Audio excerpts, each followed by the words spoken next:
Elections are all about changes. Well, unless you re-elect the same party. But generally, things are going to be changed after the election. So, what would a Conservative government bring to Canada? We're going to find out in a minute. But before, please subscribe, ask your friends to, and keep us on the air, PayPal, because the guy behind the camera needs to get paid. Ginny Roth is a Conservative smarty.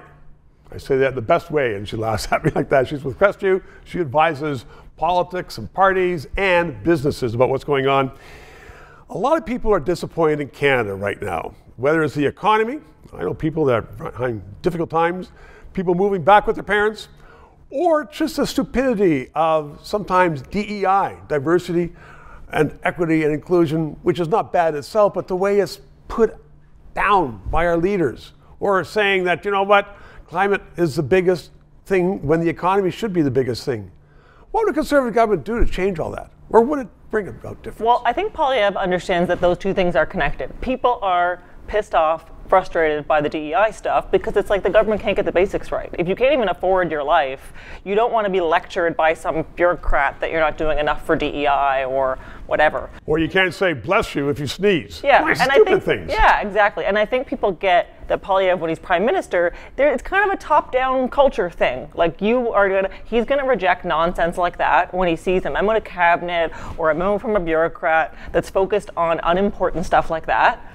He will say, don't waste my time. How are you making life more affordable for Canadians? And in real terms, what does that mean?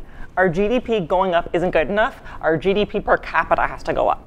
People have to feel like their paycheck can pay for the stuff that they need in their lives, and that they understandably feel like that's worse today than it was 4 or 5 years ago, because it is.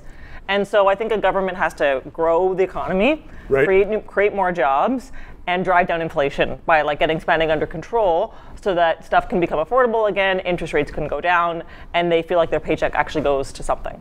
Right now, our Minister of Finance, a lot of people are very critical of her. She says everything is hunky-dory, but she was a journalist. She's not been trained to do anything in business, finance. She now is saying, over at the conference at Davos, saying that carbonization is the most important issue in Canada. You disagree?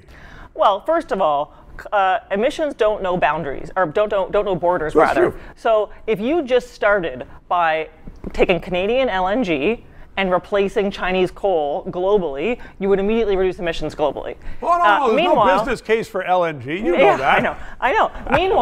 Meanwhile, people are saying you can't buy a normal car, a combustible car, in the next few years because we're going to have this artificial cap on what kind of car you can buy because we want to race for net zero because our cabinet ministers want to look fancy at Davos and at COP. People care about climate change, but they care about reasonable approaches to climate change that don't eliminate their jobs or make their life so expensive because of the carbon tax and various other measures that they actually can't afford groceries.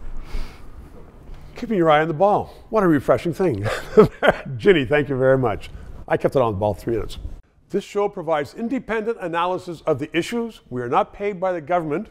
And as I am finding, so much business in Canada relies upon various governments that they don't want to sponsor or advertise on a show which may become controversial, which talks about liberty, freedoms, sometimes criticizes government. I've had guests on that support the government. But people are saying, you know what? We don't want to bite the hand that feeds us, i.e. government, which is why I hope you'll subscribe and contribute to keep this show on the air.